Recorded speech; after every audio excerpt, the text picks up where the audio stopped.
guys, at ngayon po ay gagawa ako ng macaroni salad.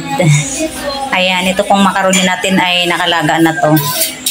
At yung ating mga panlagay, ayan, may cheese, may condensed, may today's, may kaong, may Nestle cream. Yan po. Yan guys, at ito na po yung ating macaroni salad. Yan. Simple lang po yung kanyang mga ingredients. Yan. Pero marami pong Nestle cream ang nakalagay dito at saka gatas.